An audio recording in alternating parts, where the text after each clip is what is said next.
నమస్తే నేను Chandana. Welcome to great Andhra. ఇప్పటి వరకు ఉన్న టాప్ స్టోరీస్ చూద్దాం. పులివెందులపై ఎందుకింత కక్ష? బాబు మీ వాళ్లకు జైలే గతి.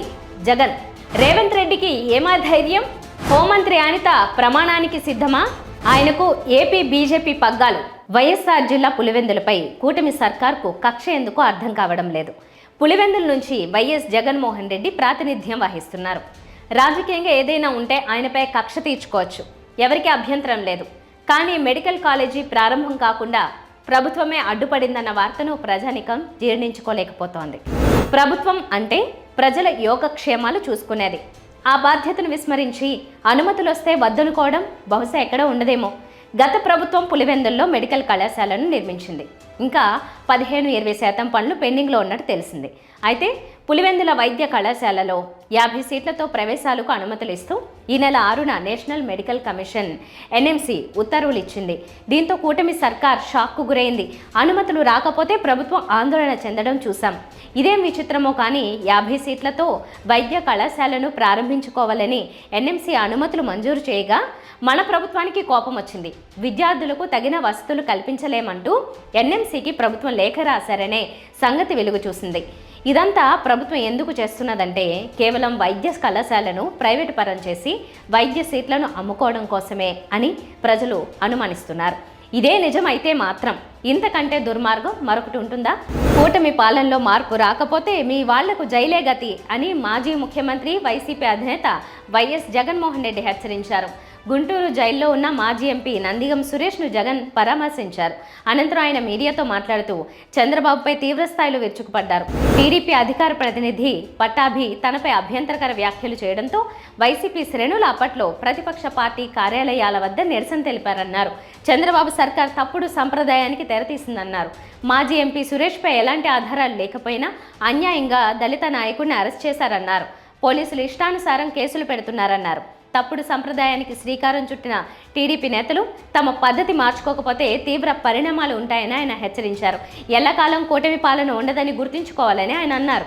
రేపు తమ ప్రభుత్వం వస్తే టీడీపీ నాయకులు ఇదే గుంటూరు జైల్లో గడపాల్సి వస్తుందని గుర్తుంచుకోవాలని ఆయన హెచ్చరించారు. చంద్రబాబు సర్కార్ విజయవాడలో వరద బాధితులకు సాయం అందించడంలో పూర్తిగా విఫలమైందని ఆయన విమర్శించారు. దాని నుంచి దారి మళ్లించడానికి సురేష్ను ఇతర వైసీపీ నాయకుల్ని అరెస్ట్ చేశారని ఆయన ధ్వజమెత్తారు.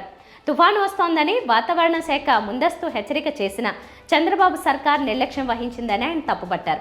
కేవలం తన ఇంటిని వరద ముంపు నుంచి తప్పించడానికే విజయవాడను చంద్రబాబు ముంచాడని ఘాటు విమర్శ చేశారు.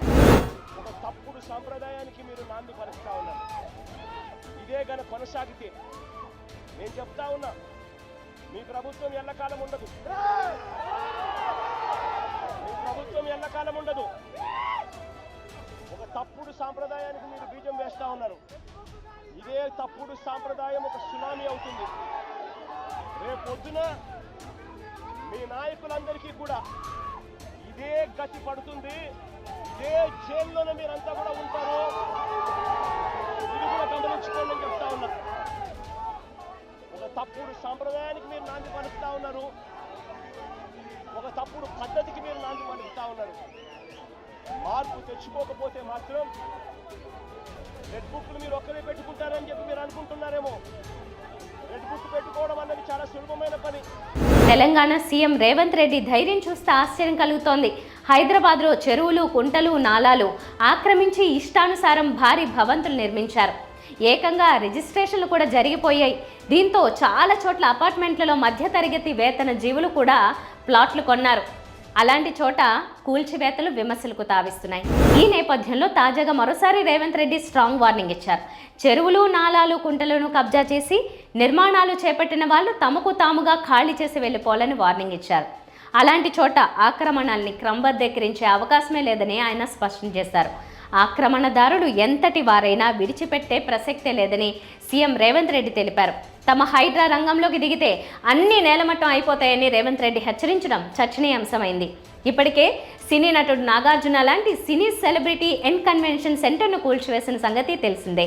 అలాగే రేవంత్ రెడ్డి సొంత సోదరుడు కొండరెడ్డి ఇంటిని కూడా ఖాళీ చేయాల్సి వచ్చింది. హైదరాబాద్లో చెరువులు, కుంటల ఆక్రమణలపై తీవ్ర విమర్శలున్నాయి.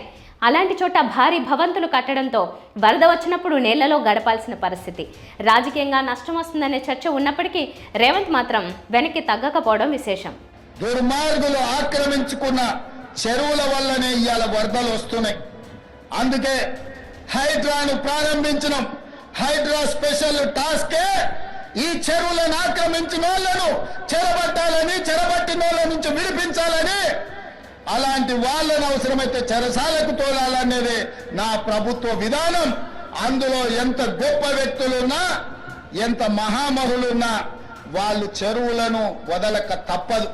అందుకే ఈ వేదిక మీద నుంచి గొప్ప వ్యక్తులకు నేను విజ్ఞప్తి చేస్తున్నా, అయ్యా ఆక్రమించుకున్న చెరువులను మీరే వదలండి, గౌరవంగా పక్కకు తప్పుకోండి, నీటిపారుదల శాఖకు అప్పగించండి, మీకేం కావాలనో పోయి దూరంగా కట్టుకోండి. లేకపోతే ఉన్న పలంగా నేల మట్టం కూలగొట్టే బాధ్యత నేను తీసుకుంటా. ఇలా ఎఫ్టీఎల్లో కానీ బఫర్ జోన్లో కానీ నాలాలలో అక్రమంగా నిర్మాణాలు ఏవైతే ఉన్నాయో వాటన్నిటినీ నిరభ్యంతరంగా మేము తొలగిస్తాం. మీరు ఎక్కడికి వెళ్ళినా, మీరు తాత్కాలికంగా కోర్టుల నుంచి ఏమన్నా తెచ్చుకున్నా న్యాయస్థానాలలో కూడా కొట్లాడి ఆ స్టేలను వెకేట్ చేయించి మీరు ఆక్రమణలు తొలగిస్తాం.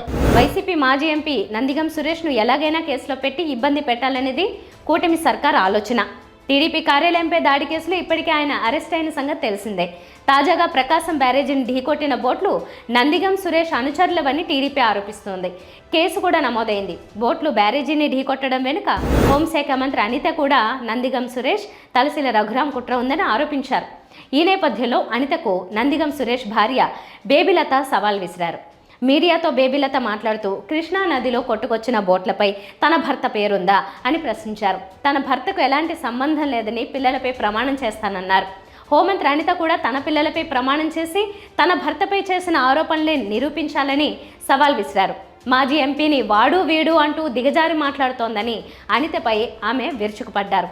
హోంమంత్రి తన పదవిని కాపాడుకునేందుకు తన భర్తపై నిరాధార ఆరోపణలు చేస్తోందని ఆమె విమర్శించారు.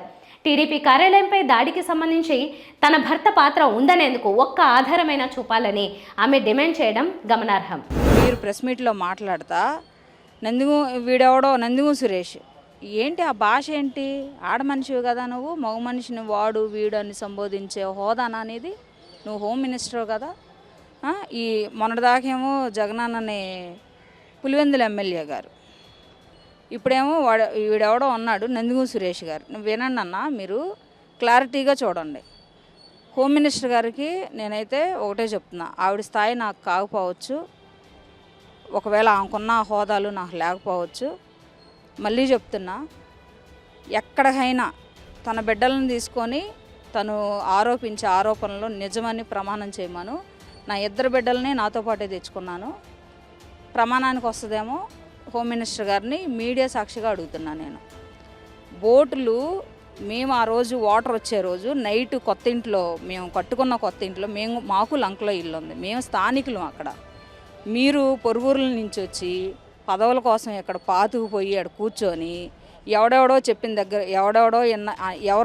ఎవరో ఒకళ్ళు కొద్దిపాటి చిన్నపిల్లలు వచ్చి ఇదంట అదంట అని చెప్తారు. అది తీసుకొని మీరు మాట్లాడతారు. మీ దగ్గర కరెక్ట్గా డేటా పెట్టుకోండి, క్లియర్గా పెట్టుకోండి. నిజంగానే నందిగం సురేష్ గారి వల్ల బోట్లు గుద్దబడ్డాయి, వైఎస్ఆర్సీపీ రంగులు ఉన్నాయి. అభిమానంతో ఎవరో అక్కడున్న పిల్లలు లేకపోతే పల్లెకారులో ఆ బోటుకి ఆ రంగులు వేసుకొని తిరిగారు. మరి మీ ప్రభుత్వంలో ఉన్నప్పుడు కూడా బోట్లు నడిచి తిరిగినాయి కదా. సరిగా చంద్రబాబు నాయుడు గారు, జగన్ గారు ప్రతిపక్షంలో ఉన్నప్పుడు, చంద్రబాబు నాయుడు గారు సీఎంగా ఉన్నప్పుడు మీరు తోడిందంతా ఇసుక. నా భర్త ఎక్కడైనా ఒక ట్రాక్టర్ పెట్టి ఒక లారీ పెట్టి ఇసుక తోడిచ్చాడు, ఒక జేసీపీ ఉంది, ఒక పడవ ఉంది అని మీరు నిరూపించండి.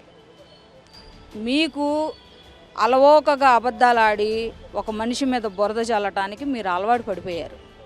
మా జీవితాలు అవి కాదు. అలాంటి బతుకు మేము బతకట్లేదని మళ్ళీ చెప్తున్నా. మీరు తప్పుడు కేసులు పెట్టి అధికారం చూపించుకొని ఒక 100 మంది పోలీసుల నుంచి ఒక 50 మంది పోలీసుల నుంచి మీరు మమ్మల్ని ఏదో రకంగా మానసికంగా కుంగదీయాలి, మేము కూడగట్టుకున్న సాక్ష్యాలను నాశనం చేయాలి, లేదా ఏదో రకంగా మానసిక క్షోభ పడాలి అంటే నువ్వు ఎవరితో పెట్టుకోవాలి? నిన్నెవరో అన్యాక్రాంతంగా నీ మీద కేసులు పెట్టారు, నీ మీద ఎవరు ప్రతిపక్షంలో ఉన్నప్పుడు నిన్నెవరు దూషించారు, ఎవరు ద్వేషించారు, నువ్వు వాళ్ళతో తేల్చుకోవాలా. త్వరలో ఏపీ బీజేపీ సారథి మారే అవకాశాలున్నాయి. ఏపీ బీజేపీ చీఫ్ దగ్గుబాటి పురంధేశ్వరిని తప్పించి ఆమె స్థానంలో మాజీ ముఖ్యమంత్రి నల్లారి కిరణ్ కుమార్ రెడ్డిని నియమించేందుకు నిర్ణయించినట్టు తెలిసింది. కిరణ్కు బీజేపీ పగ్గాలు ఇవ్వడం ద్వారా రెడ్డి సామాజిక వర్గాన్ని ఆకర్షించొచ్చనే వ్యూహం పార్టీ పెద్దలో కనిపిస్తోంది. అందుకే కిరణ్ వైపు బీజేపీ జాతీయ నాయకత్వం మొగ్గు చూపుతున్నట్టు తెలిసింది. ఈ మేరకు కిరణ్ కుమార్ రెడ్డికి బీజేపీ పెద్దల సంకేతాలు ఇచ్చారని సమాచారం. ఏపీ బీజేపీ నాయకత్వం తన చేతుల్లోకి రాకుండానే కిరణ్ కుమార్ రెడ్డి కొంతమంది వైసీపీ సీనియర్ నాయకులతో చర్చలు మొదలుపెట్టడం విశేషం. బీజేపీలోకి వస్తే తగిన ప్రాధాన్యం ఉంటుందని, అధికారంలో ఉన్నామని ఆశ పెడుతున్నారని తెలిసిందే. అయితే కిరణ్ను నమ్మి వైసీపీ నేతలు వెళ్లడం అనుమానమే. ఎన్నికలకు ముందే కిరణ్కు ఏపీ బీజేపీ నాయకత్వ బాధ్యతలు అప్పగిస్తారనే ప్రచారం జరిగింది. అయితే పురంధేశ్వర్నే కొనసాగించారు. ఎన్నికల్లో రాజంపేట పార్లమెంట్ స్థానం నుంచి కిరణ్ పోటీ చేశారు. ఎన్నికల్లో ఆయన ఓడిపోయారు. పురంధేశ్వరి మాత్రం రాజమండ్రి నుంచి గెలుపొందారు. మంత్రి పదవిపై ఆశ పెట్టుకున్నప్పటికీ జాతీయ నాయకత్వం ఆమెకు ఇవ్వడానికి ససేమేరా అన్నది. కిరణ్ కుమార్ రెడ్డికి ఏపీ బీజేపీ బాధ్యతలు అప్పగిస్తే చేరికలు ఏమాత్రం ఉంటాయో చూడాలి. ఇవి ఇవాల్టి టాప్ స్టోరీస్. మరిన్ని అప్డేట్స్తో కలుద్దాం. నమస్తే.